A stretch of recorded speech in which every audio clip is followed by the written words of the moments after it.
آج ہمارے سامنے ایک ایسی پیش گوئی کا معمہ ہے جو ایک صدی سے بھی زیادہ عرصے سے زیر بحث ہے۔ ایک وعدہ، کئی دعوے اور وقت کے ساتھ بدلتی بھی تشریحات۔ جی بالکل۔ ہم اس مواد کی مدد سے اس کی پرتیں کھولنے کی کوشش کریں گے جو حضرت مرزا غلام احمد کی مصلح موعود کے نام سے مشہور پیشگوئی سے تعلق رکھتا ہے۔ بالکل، اور یہ مواد اس سوال کی گہرائی میں جاتا ہے کہ کیا یہ وعدہ ایک جسمانی بیٹے کا تھا یا اس کے پیچھے کوئی گہرا روحانی مفہوم چھپا ہوا تھا۔ ہم ان کی اپنی تحریروں اور بعد میں ہونے والے واقعات کی روشنی میں اس کی چھان بین کریں گے۔ چلیں اس معمے کو شروع سے شروع کرتے ہیں۔ یہ پیشگوئی ہے کیا اور اس کا پس منظر کیا ہے؟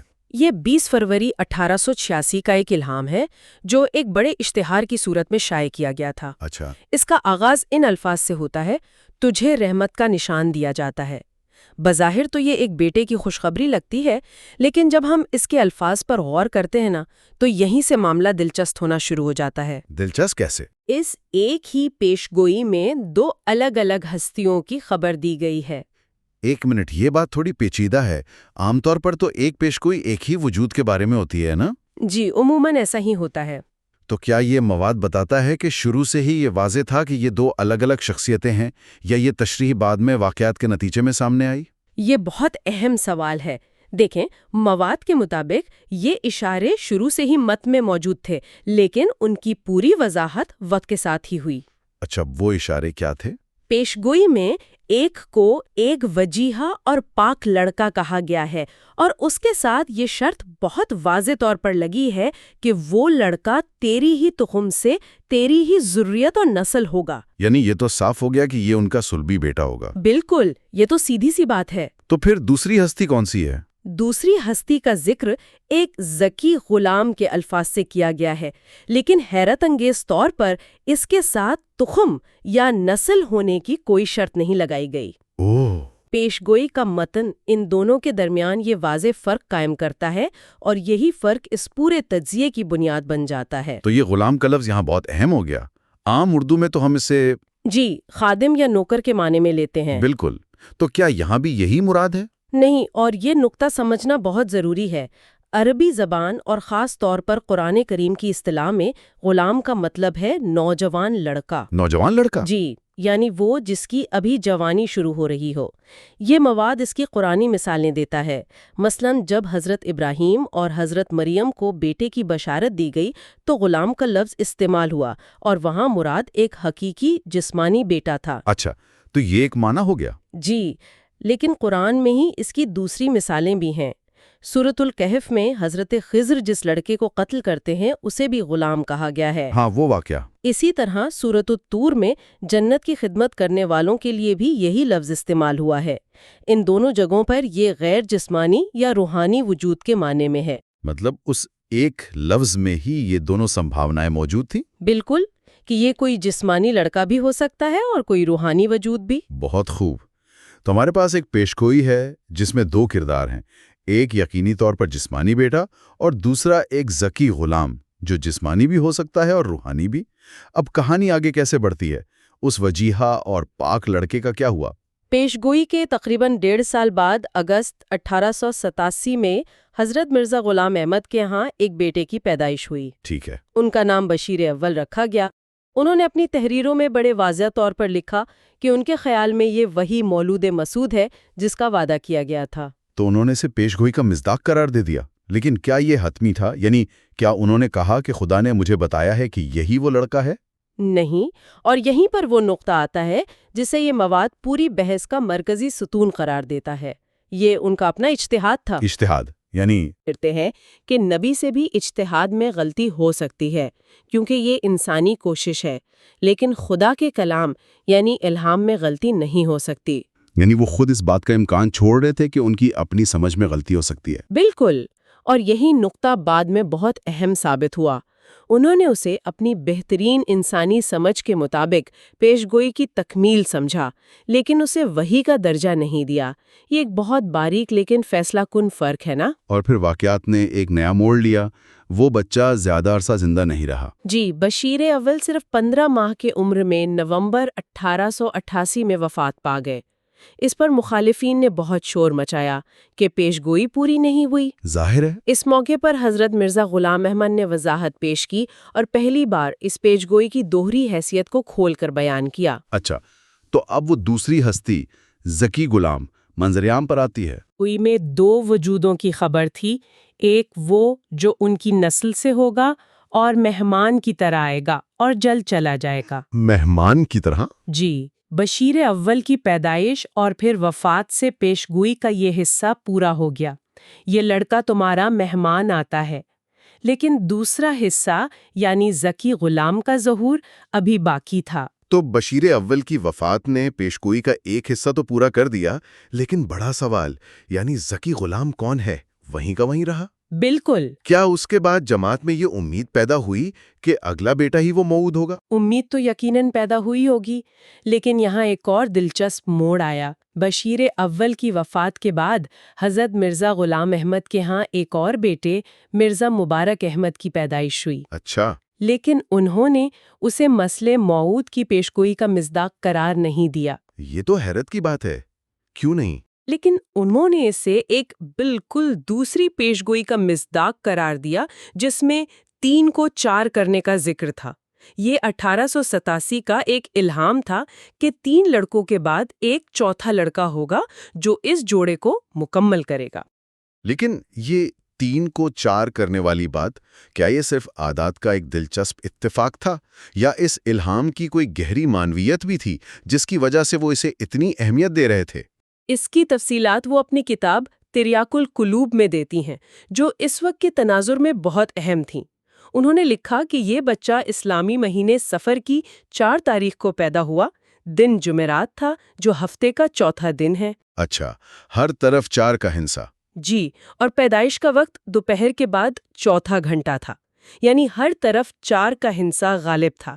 یہ محض اتفاق نہیں تھا بلکہ ان کے نزدیک اس دوسری پیشگوئی کی ایک شان کے ساتھ تکمیل تھی۔ لیکن اہم بات یہ ہے کہ انہوں نے اسے ذکی غلام سے نہیں جوڑا۔ اور مرزا مبارک احمد کا کیا ہوا؟ وہ بھی کم عمر میں ہی وفات پا گئے۔ ان کی وفات سے یہ تاثر مزید پختہ ہوتا ہے جو یہ مواد پیش کر رہا ہے کہ جس عظیم مسئلے کا وعدہ تھا وہ شاید کوئی فانی جسمانی بیٹا نہیں تھا، کیونکہ جو بیٹے پیدا ہو رہے تھے وہ مہمان کی طرح آ کر جا رہے تھے۔ بالکل۔ یہاں تک کی تصویر تو واضح ہے، لیکن کہانی کا سب سے بڑا موڑ تو بعد میں آیا جب ان کے ایک اور بیٹے مرزا بشیر الدین محمود احمد نے بالآخر مصلح موعود ہونے کا دعویٰ کیا۔ اس دعوے کے بارے میں یہ مواد کیا کہتا ہے؟ جی، اور یہاں آ کر مواد اس دعوے کے خلاف کچھ بہت مضبوط دلائل سامنے رکھتا ہے۔ یہ دلائل 3 بنیادی اصولوں پر قائم ہیں۔ وہ کیا ہے؟ پہلا اصول قرآنی ہے۔ یہ مواد کہتا ہے کہ قرآن مجید کا اصول یہ ہے کہ جب بھی اللہ تعالیٰ کسی نبی کو کسی خاص بیٹے کی بشارت دیتا ہے، جیسے حضرت اسحاق علیہ السلام کی یا حضرت یحییٰ علیہ السلام کی، تو وہ بشارت ہمیشہ اس کی پیدائش سے پہلے دی جاتی ہے۔ اچھا، پیدائش سے پہلے؟ جی، یعنی جس وقت خوشخبری دی جا رہی ہو وہ موعود بیٹا ابھی پیدا نہ ہوا ہو۔ اور مرزا محمود احمد کے معاملے میں یہ اصول لاگو نہیں ہوتا؟ بالکل۔ مرزا محمود احمد 1889 میں پیدا ہوئے، لیکن حضرت مرزا غلام احمد کو ذکی غلام کے بارے میں الہامات ان کی پیدائش کے بہت بعد تک بھی ہوتے رہے۔ بعد تک بھی؟ جی، اس کی سب سے بڑی مثال 7 نومبر 1907 کا الہام ہے، جس میں پھر سے ایک ذکی غلام کی بشارت دی گئی ہے۔ 1 منٹ، 1907 میں؟ جی، سوال یہ پیدا ہوتا ہے کہ اگر مرزا محمود احمد جو اس وقت 18 سال کے تھے وہی موعود تھے تو ان کی پیدائش کے اتنے سال بعد دوبارہ ان کی بشارت دینے کا کیا مطلب بنتا ہے؟ یہ واقعی ایک بہت مضبوط نقطہ ہے۔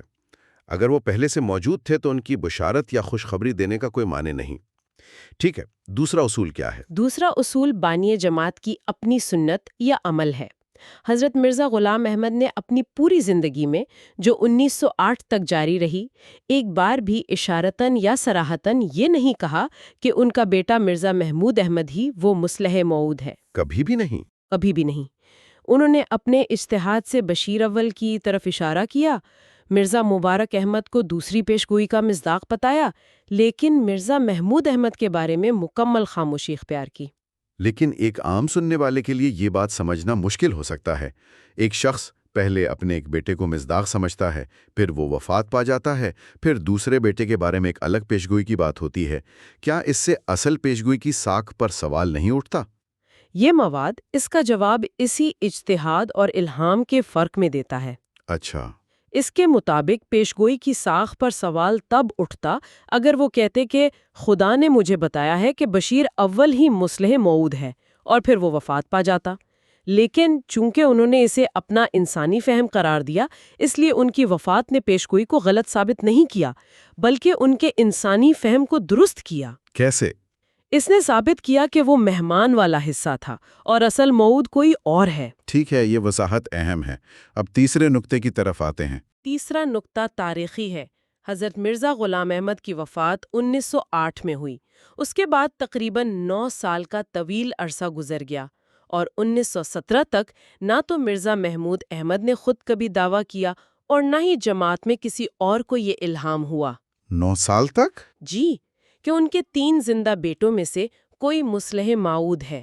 اگر ان میں سے کوئی واقعی وہ عظیم اصلاحی وجود ہوتا جس کا دنیا کو انتظار تھا، تو اس پر 9 سال کی یہ طویل الہامی خاموشی بہت معنی خیز ہے۔ تو خلاصہ یہ ہوا کہ قرآنی اصول، بانی کا اپنا عمل اور تاریخی حقائق تینوں ہی اس دعوے کی تائید نہیں کرتے۔ جی، مواد کے مطابق۔ تو پھر سوال وہیں آ جاتا ہے، اگر کوئی جسمانی بیٹا اس پیشگوئی کا مصداق نہیں تھا، تو آخر یہ پیشگوئی تھی کس کے بارے میں؟ اس تجزیے کا حتمی نتیجہ یہی ہے کہ ذکی غلام سے مراد ہمیشہ سے ایک روحانی جانشین ہی تھا، کوئی جسمانی بیٹا نہیں۔ اور اس کی دلیل؟ اس کی سب سے بڑی دلیل خود پیشگوئی کے اپنے الفاظ میں موجود ہے۔ پہلے لڑکے کے لیے تیری ہی تخم سے کی شرط تھی، لیکن ذکی غلام کے لیے یہ شرط جان بوجھ کر ہٹا دی گئی تھی۔ یعنی یہ اشارہ تھا کہ وہ روحانی ذریت سے ہوگا، جسمانی سے نہیں۔ جی بالکل۔ اور اسی سلسلے میں یہ مواد اسلامی روایت کے ایک اور اہم تصور کو سامنے لاتا ہے، اور وہ ہے مجدد کا تصور۔ مجدد؟ اس کی تھوڑی وضاحت کریں۔ اسلامی روایت میں یہ تصور بہت گہرا ہے کہ ہر اسلامی صدی کے سر پر اللہ تعالیٰ ایک مجدد یا عظیم مصلح بھیجتا ہے جو دین کی تجدید کرتا ہے۔ صحیح۔ حضرت مرزا غلام احمد خود 14ویں صدی کے مجدد ہونے کے مدعی تھے، تو جب بھی ایسی کسی بڑی پیشگوئی کی بات ہوتی ہے تو یہ سوال ذہن میں ضرور رہتا ہے کہ کیا اس کا تعلق آنے والی صدی یعنی 15ویں صدی ہجری کے مجدد سے ہے؟ اچھا، تو آپ یہ کہہ رہی ہیں کہ ذکی غلام کی پیشگوئی دراصل اگلے یعنی 15ویں صدی کے مجدد کے بارے میں تھی؟ یہ مواد یہی دلیل دیتا ہے، اور اس کے ثبوت کے طور پر وہ 7 نومبر 1907 کے آخری الہامات کا حوالہ دیتا ہے۔ وہی 1907 والے الہامات؟ جی، ان الہامات میں ذکی غلام کی بشارت کے فوراً بعد ایک روحانی عید کا ذکر ہے۔ الہام کے الفاظ ہیں: عید کا دن آتا تیرے لیے مبارک ہو، عید تو ہے چاہے دیوانہ کرو۔ عید تو ہے چاہے دیوانہ کرو؟ جی، اس سے یہ مراد لی گئی ہے کہ اس موعود کی آمد پر ایک ایسی روحانی خوشی منائی جائے گی جو دنیا کی نظر میں شاید دیوانتی ہو۔ یہ کسی عام بیٹے کی پیدائش سے بہت بڑی بات تھی۔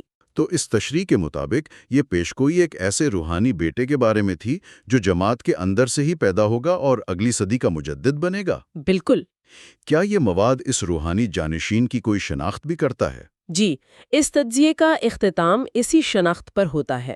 اس کے مطابق اس پیشگوئی کا اصل مصداق حضرت عبدالغفار جنبہ ہیں، جنہیں حضرت مرزا غلام احمد کا روحانی فرزند اور 15ویں صدی ہجری کا مجدد قرار دیا گیا ہے۔ اچھا۔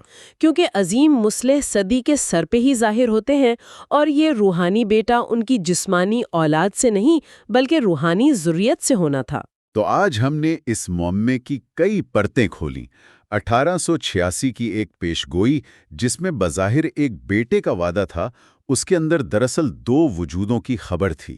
جی، ایک وجیحہ لڑکا جو ان کی اپنی نسل سے تھا، ایک مہمان کی طرح آیا اور چلا گیا، اور دوسرا ذکی غلام جس کے ساتھ نسل کی کوئی شرط نہیں تھی اور جس کی تشریح وقت کے ساتھ ساتھ ایک جسمانی بیٹے سے ہوتی ہوئی ایک عظیم روحانی جانشین تک پہنچی۔ بالکل، اور یہ پورا تجزیہ ایک بنیادی اصول کو بار بار ہمارے سامنے لاتا ہے: الہام خداوندی اور اس کی انسانی تشریح یعنی اجتہاد کے درمیان فرق۔ صحیح۔ یہ دکھاتا ہے کہ الہامی الفاظ اپنی جگہ پر سچے رہتے ہیں، لیکن انسان واقعات کی روشنی میں ہی ان کے گہرے مطلب تک پہنچ پاتا ہے۔ یہ گفتگو ایک بہت گہرا سوال ہمارے سوچنے کے لیے چھوڑ جاتی ہے کہ پیشگوئیوں کی اصل نوعیت کیا ہوتی ہے۔